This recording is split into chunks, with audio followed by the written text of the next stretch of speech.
นอกจากว่าโลกเป็นสถานที่ที่เฮามาเยี่ยมมาเยือนมาพักสัวข้าวในขณะเดียวกันชีวิตส่วนที่เป็นร่างกายเนี่ยก็บ่แม่นของเฮาอีกเป็นของยืมชีวิตเป็นของยืมเฮายืมมาจากธรรมชาติยืมจากดินจากน้ำจากลมจากไฟก่อกำเนิดเกิดมาเป็นร่างกายเมิดเวลาก็ต้องคืนให้เขาดินเอาคืนให้ดินน้ำคืนให้น้ำลมคืนให้ลมไฟคืนให้ไฟ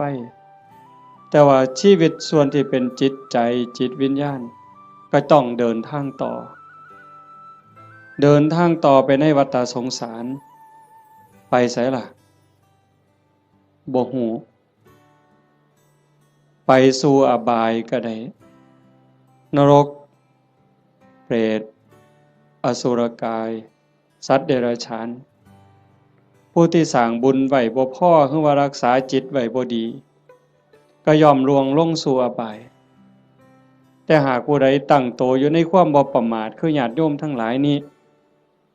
เป็นผู้บ่ประมาทในความบ่เฒ่าบ่